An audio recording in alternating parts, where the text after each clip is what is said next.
tema desta manhã é um tema profético, tá? Que está em Mateus capítulo 24, o amor de muitos se esfriará.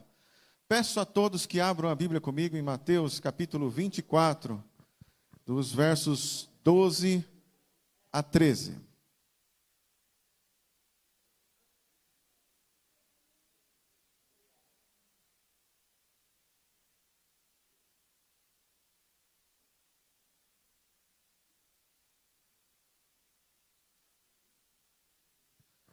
Mateus 24, os versos 12 a 13. E por se multiplicar a iniquidade, o amor de muitos esfriará. Verso 13. Mas quem perseverar até o fim, esse será salvo. Veja, aqui na nova versão internacional, aqui na tela, há uma pequena mudança. Devido ao aumento da maldade, veja que ele usa a palavra maldade ao invés de iniquidade, o amor de muitos esfriará, mas aquele que perseverar até o fim será salvo. Primeira coisa que eu observo quando eu vejo esse texto aí, é uma certa incoerência da nossa parte. É uma surpresa esse verso aí. Porque esse verso está dentro de Mateus 24. E Mateus 24 é um capítulo que fala da proximidade da volta de Jesus. Fala dos sinais da volta de Jesus. Fala de pestes, fomes, terremotos.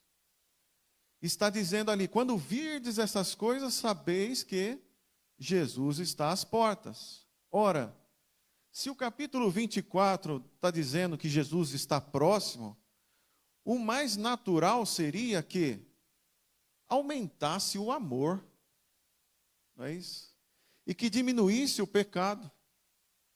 Mas não, acontece exatamente ao contrário. Vem Jesus e diz assim, que vai multiplicar a iniquidade, e o amor de muitos vai se esfriar. Olha só.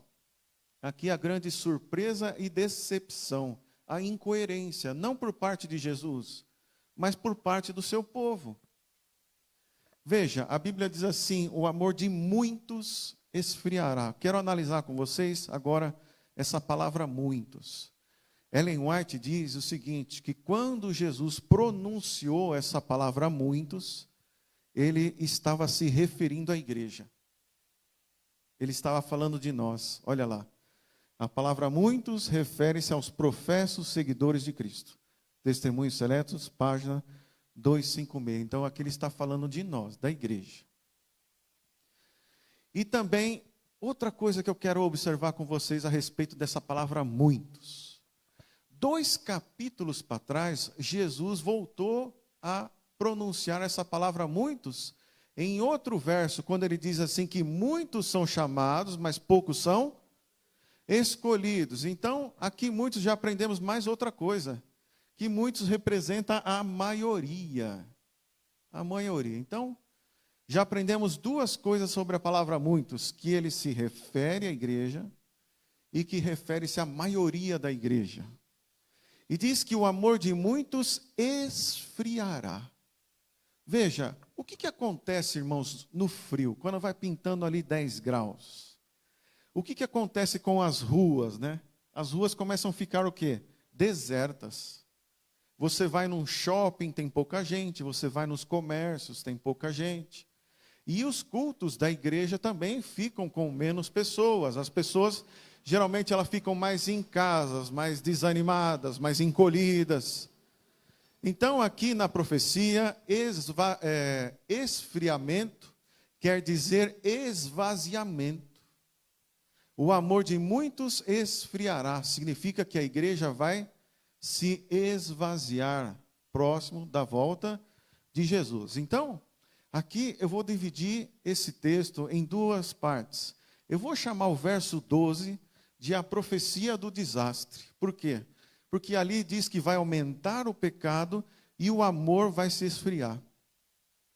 E o verso 13 eu vou chamar de conselho. Porque ele diz assim, aquele que perseverar até o fim será salvo. Olha só, quais são as consequências desastrosas disso para a igreja? Primeira coisa, igrejas vazias, apatia e desinteresse. Eu tenho um amigo ancião que domingo passado ele mandou mensagem para mim, ele falou assim: olha, eu estou voltando agora de pregar na igreja central, olha, central de Apiaí, né? E ele falou assim para mim: sabe quantas pessoas tinham lá? 6 pessoas. Olha, numa igreja central, 6 pessoas. Esse ano aqui, o quarteto esteve cantando numa igreja muito bonita, em que ela tinha capacidade de aguentar pelo menos 600 pessoas. E nós fomos cantar lá num sábado de manhã, que é o pico da igreja adventista, onde tem mais gente, certo? Quantas pessoas tinham naquele dia lá? Chuta. 20, irmãos. Olha só. Uma igreja que cabia 600, mas só tinha 20. E não era feriado, não tinha frio, não tinha desculpa. Mas tinha 20 pessoas. Quando terminou a apresentação do quarteto, um dos cantores do quarteto escreveu assim no nosso grupo do WhatsApp, né? Nossa, parecia que hoje a gente estava cantando para uma igreja que não gostava de quarteto. Nossa, aquilo ali me ligou um sinal de alerta, um pisca-alerta na cabeça. Que eu comecei a ficar preocupado, eu pensei assim comigo: nossa, será que daqui a alguns meses, talvez esse grupo não olhe para mim, esse quarteto não olhe para mim e fala assim: escuta, por que a gente está cantando? Por que a gente está carregando umas caixas de som tão pesadas? Por que a gente está acordando tão cedo? Por que a gente está ensaiando?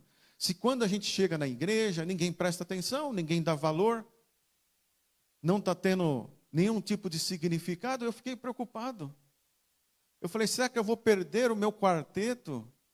Você sabe que eu sou ansioso, eu sempre penso muito na frente, sabe? Às vezes eu sou um pouco acelerado. E aí eu fiquei com aquilo piscando na minha cabeça, sabe? Sabe, irmãos, para ser sincero com vocês, há 22 anos atrás, quando nós montamos o quarteto, o William e eu, nós fizemos uma promessa para Jesus. Nós fizemos uma promessa de que o quarteto ia durar até a volta de Jesus. Eu falei: será que eu não vou conseguir cumprir a minha promessa? Né? Aí sabe o que eu fiz, irmãos? Passou 15 dias, eu entrei no link do YouTube daquela igreja vazia e fui olhar o culto em que nós cantamos lá. E para minha surpresa, tinha 115 visualizações, estava relatando ali no YouTube. Aí rapidamente eu fui no grupo do WhatsApp do quarteto e escrevi assim: gente, olha, aquele dia triste que tinha pouca gente lá, aqui está constando 115 visualizações, então significa que muita gente que não foi naquele dia assistiu o culto depois. E depois eu terminei a minha fala dizendo assim: nem tudo está perdido. Olha só, esse é o papel do líder na igreja. É pegar o microfone e dizer assim: ó, nem tudo está perdido. É não deixar o barco afundar. É apelar para a igreja, é continuar trabalhando, é continuar motivando a igreja. Sabe, uma coisa perigosa, você sabe que o desânimo ele é contagioso? O cantor do meu quarteto, ele se sentiu contagiado pelo desânimo e ele teve um momento de fraqueza ali. O desânimo ele é contagioso como se fosse um vírus. Ele vai espalhando. Então, se a liderança ela é desanimada, os membros também acabam desanimando. Você sabe que alguns meses atrás, né, morreu o Silvio Santos. Veja, o programa Silvio Santos está no Guinness Book como o programa mais longo a ficar no ar no planeta Terra, né?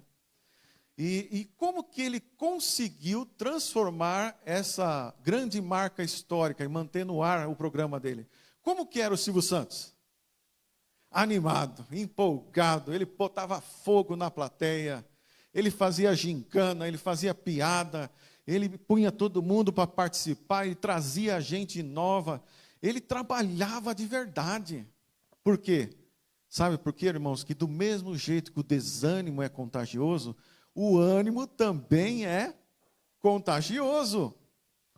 Não é porque Jesus diz que o amor vai se esfriar, que a igreja vai se esvaziar e que esta profecia necessariamente tem que cumprir em você, tem que cumprir em mim. Essa decisão está nas nossas mãos. É a gente que vai escolher. O que vai te contagiar? É o ânimo ou é o desânimo? Está nas suas mãos. Não é porque escreveu que tem que acontecer conosco. Aqui, irmãos, nós encontramos um grande desafio para os pregadores da palavra. Não se contagiarem pelo desânimo. E olha, eu sou um pregador, e eu digo para vocês que não é fácil você chegar e encontrar uma igreja desanimada e pregar e não deixar se contagiar pelo desânimo. Pregando nas igrejas, eu aprendi várias lições, sabe? Uma das lições que eu aprendi como pregador é que o pregador, quando ele sai de casa, irmãos, ele não está muito preocupado com o luxo da igreja. Se a igreja tem conforto ou não tem. Não é uma preocupação do pregador. Ao contrário do que muitas pessoas pensam. E ao contrário do que as pessoas pensam, é o seguinte: já aconteceu, irmãos, de eu pregar para 1000 pessoas, em que olhando as 1000 pessoas, eu não conseguia encontrar 10 que estavam prestando atenção no sermão. E já aconteceu de eu pregar para 10 pessoas e os 10 estarem prestando atenção. Então, o que significa isso? Significa que mais importante do que o número de pessoas é o número de interessados. Esse é o mais importante para o pregador. Por quê? Porque o pregador, quando ele prepara o sermão durante a semana, o que é a preocupação dele? É validar o sermão dele na vida das pessoas. E o que valida o sermão dele na vida das pessoas é o interesse. Então, mais importante do que o número de pessoas é o número de interessados. Olha, consequências aqui. Falta de colaboradores, líderes sobrecarregados, diminuição da receita, afetando os departamentos. Olha só, essa falta de colaboradores acaba ocasionando líderes sobrecarregados. Então você vê na igreja, irmãos, muitas vezes um idoso continuando trabalhando na igreja, não porque ele é fominha, mas porque não tem para quem passar o bastão. Até tem, mas a pessoa não tem interesse. E aí, irmãos, o que acontece? Acontece o quê? Líderes sobrecarregados. Olha, pensa que é fácil? Cuidar da família, cuidar do trabalho e ainda cuidar da igreja e ainda levar crítica? Pensa que é fácil? Não é fácil. E nós vivemos numa época de líderes sobrecarregados e os líderes precisam receber da igreja apoio e muita paciência, porque eles estão trabalhando além das suas possibilidades. E havendo diminuição, irmãos, de pessoas na igreja, acaba havendo o quê? Diminuição de dinheiro.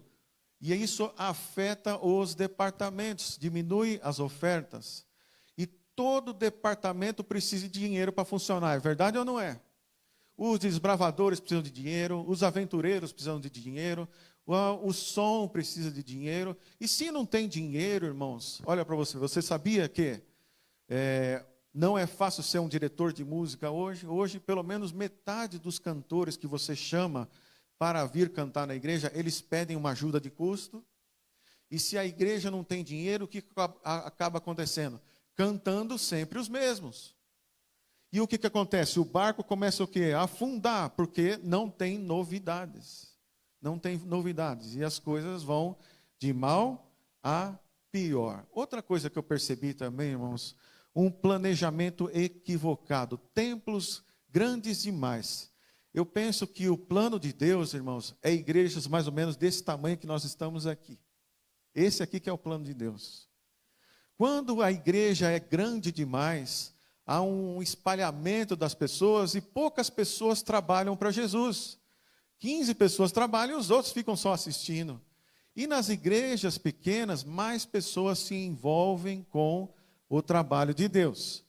Olha só, quando é um templo grande demais, você pode perceber que ali houve um planejamento equivocado. Se você observar, não estava tendo um batismo suficiente para tanto crescer assim. Os batismos que estavam havendo eram batismos fantasiosos. Batizava 5, mas saía 4. Batizava 6, mas saía 6. Isso não é crescimento. E aí o que aconteceu? Foram aumentando templos grandes demais. E agora? Para você encher uma igreja enorme dessa, o que você vai fazer? Agora ficou difícil, né? Vai derrubar tudo agora e começar do zero? Não dá, né? Planejamento equivocado. Olha, irmãos, algumas razões que contribuíram para o esvaziamento da igreja. Primeira coisa que a Bíblia cita em Lucas 18, verso 8. Quando, porém, vier o Filho do Homem, porventura achará fé na terra? Então, primeira situação aqui do esvaziamento da igreja, razões, falta de fé. Segundo, intensificação da obra do maligno, porque o diabo desceu a vós com grande ira, sabendo que pouco tempo lhe resta. Uma das razões do esvaziamento da igreja, quanto mais se aproxima da volta de Jesus, mais o diabo trabalha para destruir a igreja. E um dos trabalhos que ele fez para destruir a igreja foi a pandemia. E foi, na verdade, um grande peneiramento Covid, né? Quantas pessoas que frequentavam a igreja conosco, que depois do Covid não voltaram mais. É verdade ou não é? Muitas pessoas. Foi um peneiramento. Outra coisa, irmãos, que nós observamos aqui, excesso de trabalho. Do excesso de trabalho vem o sonho agitado, Eclesiastes 5, verso 3. Olha só que coisa triste. Mas antigamente só o homem trabalhava e a mulher cuidava de casa. Hoje, o homem tem que trabalhar, a mulher tem que trabalhar e ainda tem que fazer ainda uma renda extra. Trabalha-se 3 vezes mais do que no passado e ganha 3 vezes menos do que no passado. E o que acontece? Excesso de trabalho e aí as pessoas ficam estafadas. Então hoje nós vivemos uma época em que as pessoas estão cansadas de tanto trabalhar. E ainda, irmãos, chega no final do mês, a despensa não chega até o final do mês. Essa é a situação que nós vivemos. É difícil você convencer pessoas assim a vir, por exemplo, no culto jovem, num culto de quarta-feira à noite. Ficou complicado. Outra coisa que contribuiu aqui para o esvaziamento da igreja, irmãos, a falta de foco. A tecnologia, a ciência ia se multiplicar, de acordo com Daniel 12, e apareceram mídias novas que tiraram a atenção e o gosto pela igreja e começaram a avançar para outras coisas. Então, por exemplo, eu lembro que quando saiu, por exemplo, a Netflix, né, e especialmente depois do Covid, o que aconteceu com as redes abertas de canais de televisão? Começaram a perder audiência. Por quê? Porque agora tinha um concorrente, né? E a igreja também começou a perder audiência. Por quê? Começou a aparecer concorrentes. Por exemplo, o streaming, é Netflix, é celular, é computador, é joguinho, é tablet, é isso, é aquilo. E a ciência, realmente, a tecnologia, ela assombra mesmo, né? Especialmente agora com a inteligência artificial. Nossa, é realmente assustador, chama mesmo a atenção dos olhos. Isso fez a igreja também sofrer consequências. Então, tudo mudou. Houve uma mudança na cultura, mudança de época, de tecnologia, pensamentos. Já que mudou tudo, também exige também novas adaptações para ajudar o trabalho dos líderes da igreja. A gente também tem que mudar alguma coisinha para o barco não afundar. O que a igreja precisa fazer para não cair no esfriamento? Essa é a pergunta mais importante do sermão. Isso aqui a gente poderia falar até meia-noite, não é mesmo? Mas eu vou dividir essa resposta em 2 partes. Primeira parte, na parte, vou dizer, parte espiritual.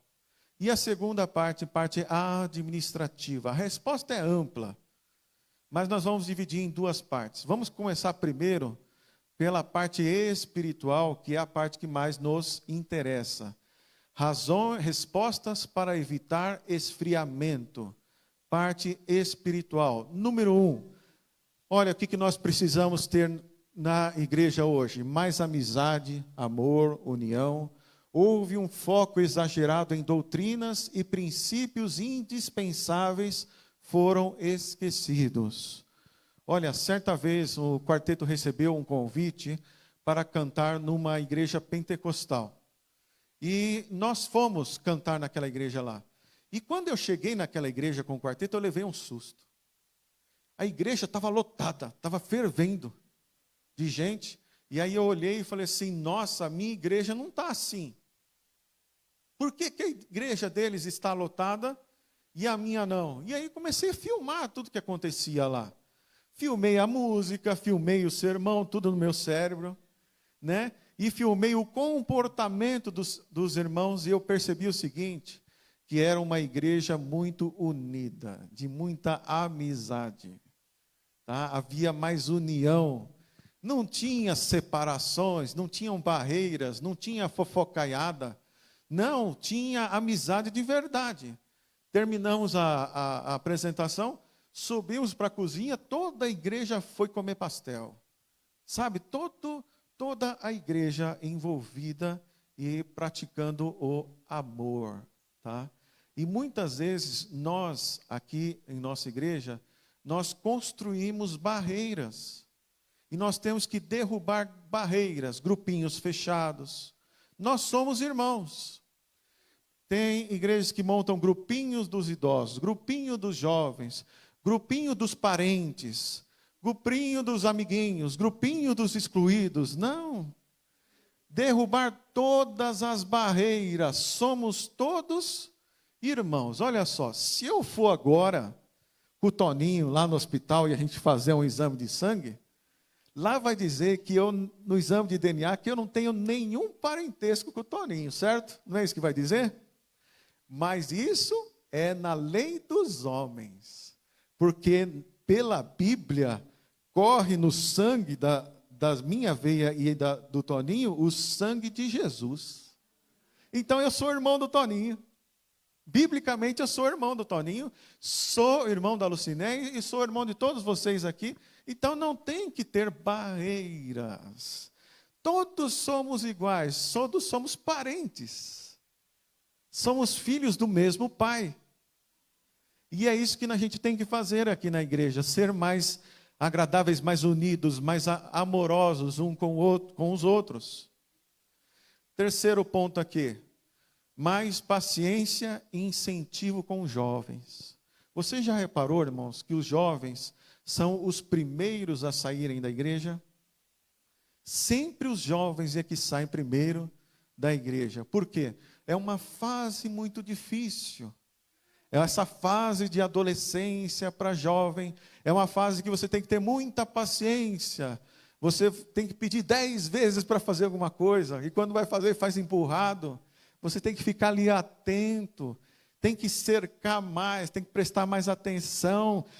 Não pode soltar da mão. Mais paciência, mais incentivo com os jovens. Se eles errarem, não tem problema. Na próxima vez acerta. Mas ali não é hora de atacar pedrada, não é hora de criticar, é hora de amar, é hora de você ter incentivo. Saiu muito bom, saiu maravilhoso, fiquei feliz com você lá na frente, atuando na igreja. É assim que você tem que falar para os jovens. Eles se sentirem motivados. Número 4, irmãos, mais envolvimento e mais iniciativa. Olha só. Vamos a dizer que a diretora de música faltou e não pôde vir hoje, né? E não tem ninguém aqui para cuidar do louvor aqui na frente. Você que está aí sentado, ao perceber que não tem ninguém, você vai tomar a iniciativa, você vai pegar o microfone e vai vir aqui à frente e vai conduzir o hino. Isso não é passar na frente da diretora do departamento, pelo contrário, é ajudar ela. Seu trabalho não é derrubar o trabalho dela, não, é ajudar ela. Ter mais iniciativa. E a iniciativa que eu estou falando, irmãos, não é pegar o celular e telefonar para ela, olha, você está vindo, onde que você está? Não, não é essa a iniciativa que eu estou falando. A iniciativa que eu estou falando é pôr a mão na massa. É ajudar mesmo. Número 5. Evitar críticas, julgamentos, perfeccionismo, mais tolerância, irmãos, entre nós aqui, sabe? Por mais que você classifique uma crítica como construtiva, uma crítica sempre é ruim. Para mim não tem essa de construtiva, destrutiva. Né? Sempre é ruim. Julgamentos, perfeccionismo. Eu já vi igrejas, irmãos, se esvaziarem por excesso de perfeccionismo. Nossa, tudo tem que sair certinho, não pode acontecer nada de errado. Ai, ai, ai, ai, ai, é tanto perfeccionismo que a pessoa até desiste. Ai, eu não vou lá não, porque ai, se eu errar eu vou levar bronca. Não, deixa errar. Deixa escorregar, deixa sair errado, da próxima sai bom. Mais tolerância, menos perfeccionismo, deixe as pessoas mais à vontade. Número 6, substituir críticas direcionadas por pregação da Bíblia, princípios, deixar Deus falar e o Espírito Santo convencer. Olha só, quando a gente vem pregar aqui na palavra, na frente, se eu estou sabendo que o fulano X está cometendo determinado pecado, eu não vou fazer críticas direcionadas para ele. Se eu fizer isso, vai ficar parecendo algo pessoal. Vai parecer pegação de pé. Não, você vai fazer o quê? Você vai abrir a Bíblia e deixa Deus falar. O próprio Espírito Santo vai tocar o coração dele e ele vai perceber, olha só, não é ele que está falando, é Deus que está falando para o meu bem. Substituir críticas direcionadas por pregação da Bíblia e princípios e deixar o Espírito Santo convencer. Não se esqueça que quem convence é o Espírito Santo, não é você. Não sou eu. Você só vai lançar a rede, mas quem vai trabalhar é Deus.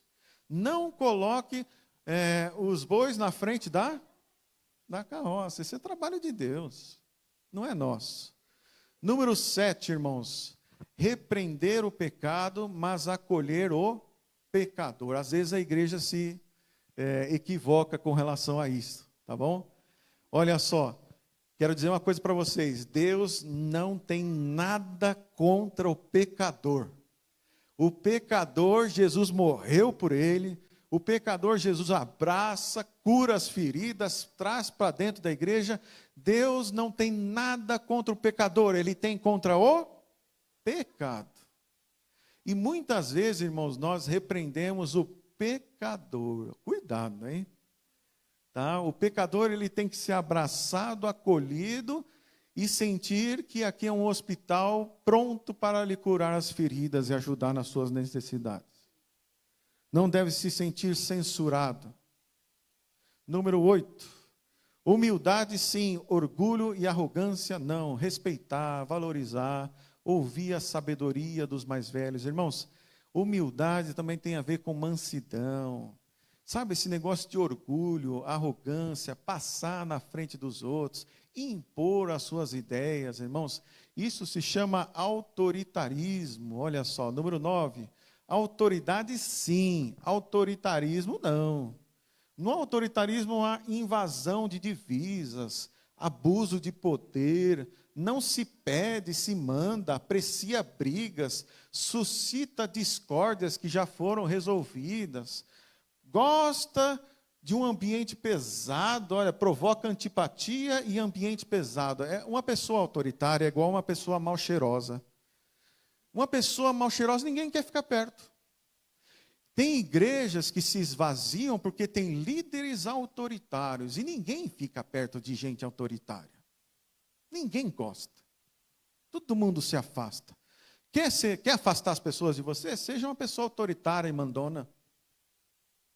Outra coisa, irmãos, olha, valorizar e ouvir a sabedoria dos mais velhos. Irmãos, olha, eu já vi na igreja irmãos aí, sabe, tirando o sarro dos mais velhos. Porque agora a saúde não está mais perfeita, agora não serve mais para nada. Não chama nem para fazer oração. Sabe, eu tenho não vou falar.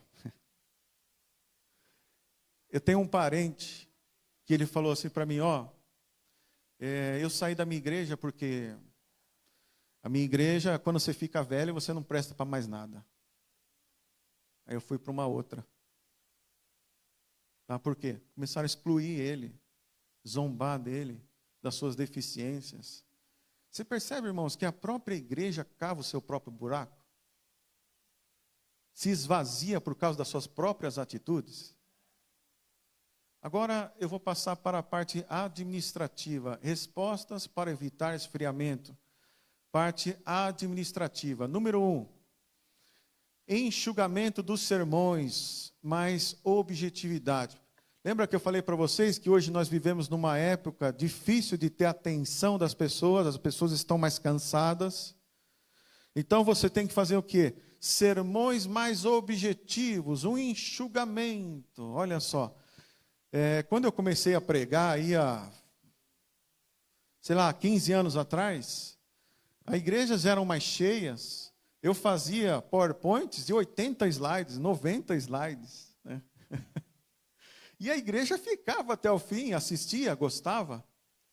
Mas hoje eu já não faço mais isso. Por quê? Porque eu tenho que me adaptar à situação de hoje. Esse sermão, por exemplo, tem 27 slides só. 27. Por quê? Porque eu sei que a atenção ela é reduzida hoje.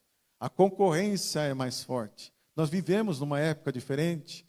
Também é necessário também fazer o enxugamento dos cultos, mais objetividade, tá? Então a gente tem que se preocupar com o horário, sim, horário de começar e horário de terminar, é muito importante nos dias de hoje, tá? Se você não prestar atenção nisso, é capaz de você ficar aí sozinho na igreja, tá bom? O irmão de vermelho aí, você clicou na tomada ali, viu? Sem querer. Volta lá. Então, número 3, irmãos, trazer novidades para a liturgia da igreja.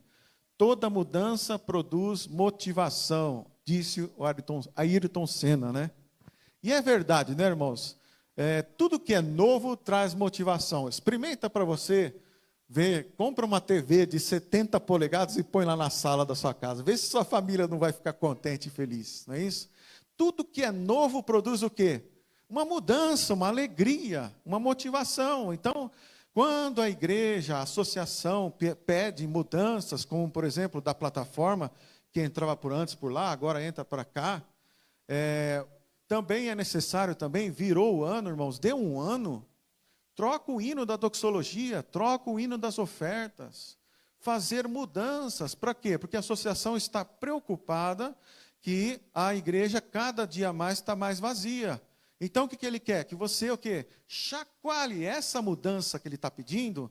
Não é uma mudança para você ficar avaliando, e essa é mais espiritual que a outra. Não, não é isso a discussão. Tá? Essa mudança que está se pedindo é a mesma mudança que você faz na sua casa. Por exemplo, você usa o mesmo sofá lá na sua sala por 50 anos? Você vem para a igreja todo dia com a mesma roupa? Não. Então, algumas novidades são necessárias para a igreja não afundar, para o barco não afundar. Olha só, esse número 4 aqui tem mais a ver com associação, né? Enxugamento de departamentos e agenda.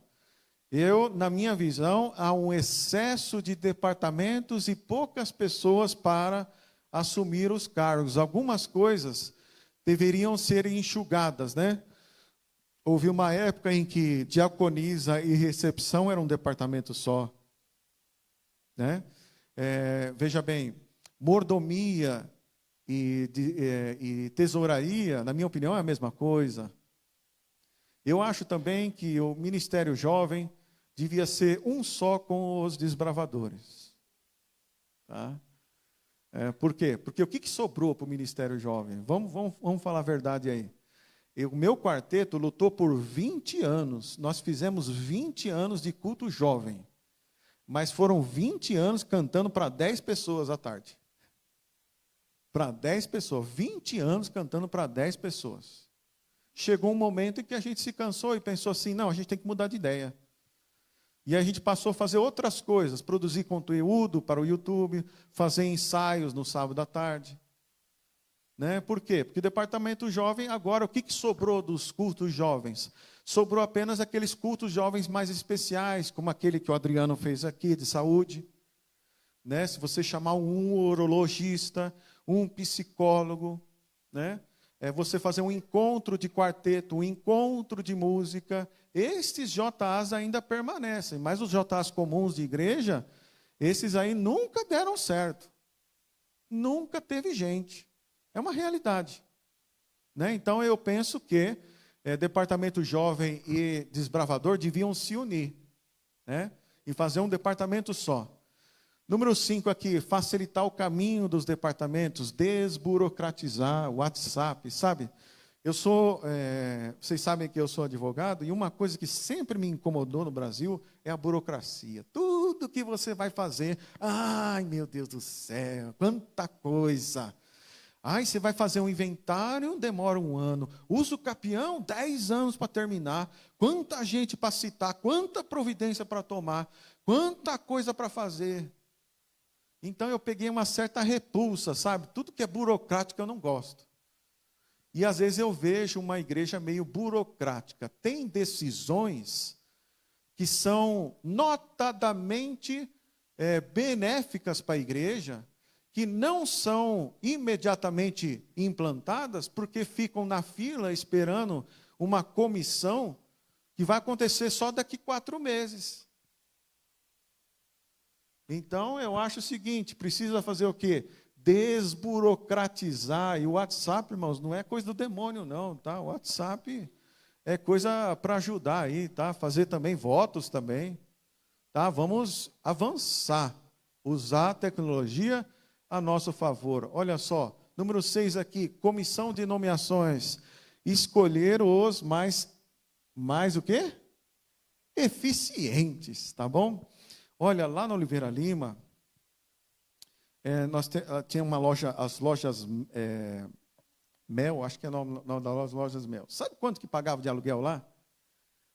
40 mil reais, todo mês. E além dos 40 mil reais de aluguel que pagava por mês, ainda tinha que colocar as mercadorias e ainda pagar os funcionários. Olha só que responsabilidade, né? Que arrombo financeiro. Imagina, irmãos, você fazendo todo esse investimento e colocar para trabalhar para você vendedores que não sabem vender, ou que não trabalham, ou que perdem vendas, que não são comunicativos, que não são educados. Que grande prejuízo vai ser, não é mesmo? A mesma coisa é a igreja, irmãos. Na hora da gente escolher os líderes da igreja, não escolher por amizade, não escolher porque é parente, não escolher por causa que é jovem, ou é porque é idoso, ou é porque é negro, ou é porque é branco. Não, escolher porque é eficiente, escolher os mais eficientes. Na tua casa você faça o que você quiser. Se você quiser colocar na sua empresa um monte de parente lá, que não sabe trabalhar, pode fazer. Mas aqui não é a sua casa, aqui é a casa de... Você está defendendo os interesses de Deus. Deus deu uma procuração para você, atuar por Ele, para você escolher, para trabalhar na obra dEle, os mais eficientes. Tá? Os que vão resolver o problema, os que trabalham de verdade. Tá? E não aqueles que você está careca de saber, que vai pegar só para ter o status, eu tenho o cargo, mas que não vai fazer nada. E é o que acontece, as igrejas não escolhem os mais eficientes e pagam a conta. A igreja vai se esvaziando, não funciona. Os departamentos não funcionam. Número 7, direcionar mais forças aos cultos de domingo do que nas semanas de oração. Olha, esse ano aqui, eu me lembro que eu fiz 2 semanas de oração. Tá? E nas semanas de oração que eu fiz... era coisa assim de 10, 15 pessoas. Tá? Por quê? Porque a pessoa ela trabalha o dia todo, está cansado, e aí o culto começa às 8 da noite, ele já está derrotado, né? Está totalmente cansado. E aí ele chega na igreja, irmãos, eu percebo, vem pouquinha gente na semana de oração. E desse pouquinho, metade vem para dormir e metade presta atenção ainda.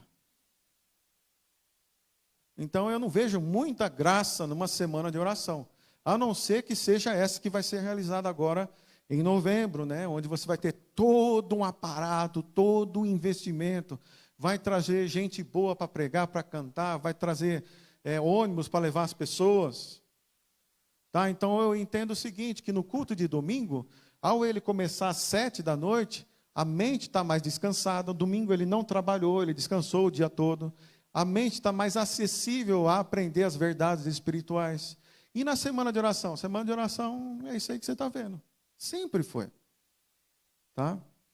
Número 8, ministério jovem. Estou colocando aqui, né? Unir-se mais com os desbravadores, embora eu já tenha falado. Dedicar mais à visitação aos jovens afastados. Sabe, aqui na nossa igreja aqui, nós temos jovens afastados, que é uma judiação não estar aqui. Pessoas talentosas. Eu estou falando, por exemplo, a filha do Luiz, pessoa talentosa, poderia estar aqui. Pessoas o quê? Estão afastadas. A igreja está indo atrás, tem que ir buscar, trazer de volta. Correr atrás, promover encontros especiais, parques, lazer. Ora, se nós estamos numa época de muita estafa, de muito trabalho, o que a gente precisa investir agora?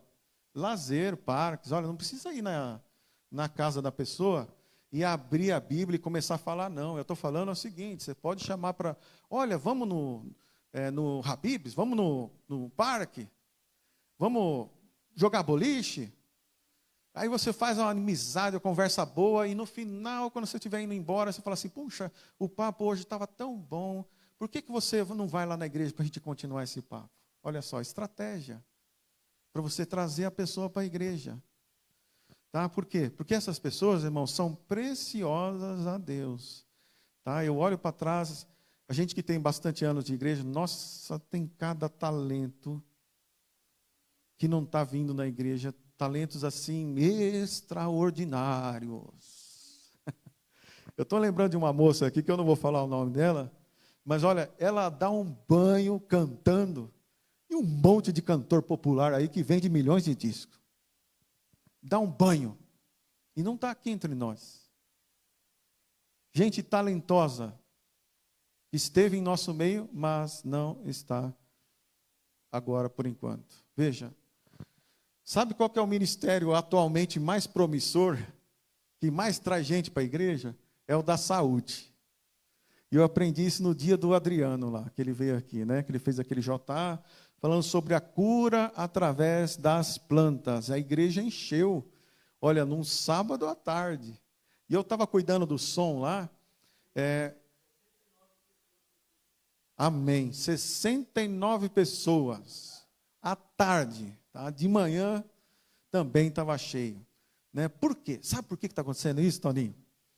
Você já reparou que as doenças estão chegando cada vez mais cedo na vida das pessoas? Irmão, se você vir num culto de quarta-feira, você vai levar um susto com os pedidos de oração. Irmãos, gente com 20 anos de idade já com câncer. As doenças estão cada vez chegando mais rápido na vida das pessoas. Isso é assustador. Você já reparou também como aumentou o número de farmácias nos bairros? Nossa, irmãos, ali a igreja está todo mundo comentando, né? Mas olha, quem que não está de saco cheio, né? Você atravessa a rua da Feliz Farma, andou mais 2 passos, ô Drogazil, andou mais 2 passos, ô Drogaria São Paulo, andou mais 2 passos, Ultra Farma, não é assim que está hoje? E todas estão ativas, estão tendo lucro. Por quê? Porque as doenças estão chegando mais cedo na vida das pessoas. Especialmente, irmãos, as doenças emocionais, tá? Em que aquelas pessoas que precisam de um psicólogo, de um psiquiatra, por quê? Estafa de trabalho, pressão no trabalho, pouco dinheiro, tá? Nossa, quem escolheu psicologia ou medicina está com a bola toda. E quem assumiu o departamento de saúde na igreja, irmãos, olha, eu quero dizer para você, você está com... O seu momento é agora de trabalhar, tá? Quer trazer gente para a igreja? Coloca uma pessoa animada aqui, ó, nesse departamento aqui, ó, que você vai trazer gente para o batismo, tá? Porque o momento é favorável. Vou dar mais alguns detalhes acerca do esfriamento espiritual, que está relatado em 2 Timóteo, capítulo 3. Lá diz assim: sabe, porém, isto, que nos últimos dias sobrevirão tempos trabalhosos. Olha só, o que nós vivemos? Estafa, né? Porque haverá homens amantes de si mesmo, avarentos, presunçosos, soberbos, blasfemos, desobedientes a pais e mães, ingratos, profanos, sem afeto natural, irreconciliáveis, caluniadores, incontinentes, cruéis, sem amor para com os bons, traidores, obstinados, orgulhosos, mais amigos dos deleites do que amigos de Deus. Que cena horrível, não é isso? Eu acho que são os 4 versos da Bíblia mais feios de toda a Bíblia, né? Porque o quadro pintado aqui é horroroso, é lamentável, a ponto de Ellen White escrever assim: minha alma tem se curvado em angústia ao ser mostrado a débil condição do professo povo de Deus. A iniquidade é abundante e o amor de muitos se esfria. E ainda ela continua dizendo, e são poucos que estão preocupados com isso. Essa é a parte mais dura, né? São poucos que estão observando e estão preocupados com isso. São poucos que olham para a igreja e sentem dor ao ver que a igreja não está indo bem, que alguém não está sendo caprichoso, que não está cuidando da igreja com todo o carinho que ela merece, com todo o capricho que ela merece. São poucos que sentem dor de ver a igreja sendo tratada de qualquer jeito. Olha só, lembra de Noé? Noé pregou quantos anos aqui nessa terra? 120 anos pregando para desinteressados. Quantas pessoas entraram na arca? Ninguém, irmão, só a família dele. E hoje a história é igual. Olha só, nós aqui ocupamos no púlpito o lugar de Noé. Nós pregamos para pessoas desinteressadas. E Noé, mesmo sendo um bom pregador, não deixou se contagiar pelo desinteresse, continuou pregando. É uma lição para nós, e a Bíblia diz que isso está na profecia, né? Como aconteceu nos dias de Noé, assim também será nos dias do Filho do Homem. Comiam, bebiam, casavam e davam-se em casamento. Quando a Bíblia diz isso aqui, irmãos, quer dizer que eles não estavam nem aí, ó. Até o dia em que Noé entrou na arca, veio o dilúvio e destruiu a todos. Que nós não possamos, que nós não estejamos entre esse grupo lamentável. Agora eu vou para o texto, a parte final do sermão, né? E lembra que eu dividi em 2 partes? A primeira, o verso 12, a profecia do desastre, e o verso 13, o conselho. Lá diz assim: multiplicar a iniquidade, o amor de muitos se esfriará, mas quem perseverar até o fim, esse será salvo. Olha só. Qual que é o segredo da vitória de acordo com esse texto? Perseverança.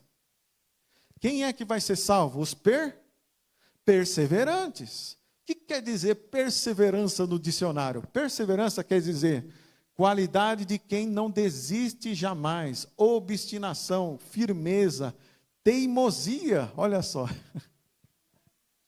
Teimosia. Você pensava, Toninho, que teimosia era um defeito daqueles cabeçudos, né? Cara teimoso. Não. Existe a teimosia santa, né? É aquela teimosia da perseverança nos caminhos do Senhor. Amém? Olha só. E olha só, mais um texto. Ser fiel até a morte, dar-te-ei a coroa da vida. O que está falando aqui? De perseverança. Ser fiel até a morte. O segredo da vitória é a perseverança. É você ver tudo caindo ao teu lado, mas você continuando em pé. Olha, eis que vem com as nuvens, e todo olho verá, e todos os povos da terra se lamentarão por causa dele. Por que eles se lamentam? Porque não foram perseverantes. Porque o segredo da vitória é a perseverança. Por isso que nós cantamos esse hino, não desistir, no começo. Tá? Irmãos, uma coisa só que eu quero acrescentar antes do Joelson cantar, né? Você percebeu essa eleição nos Estados Unidos, que teve essa semana passada aí? Eu não tenho sombras de dúvida que essa eleição nos deixou mais perto da volta de Jesus. Eu não vou ouvir um amém? Porque o que eu estou falando é motivo de alegria. É motivo de alegria. Se você está preocupado, alguma coisa está errada aí. Porque se a gente está mais perto da volta de Jesus, significa que a gente vai se livrar desse planeta. E olha, eu vou dizer uma coisa para você. Essa terra, esse planeta já deu o que tinha que dar. É verdade ou não é? Irmãos, a gente não está mais vivendo, a gente está sobrevivendo. Parece que a gente está vivendo um filme de terror, Toninho. Você liga a televisão, só tem notícia ruim.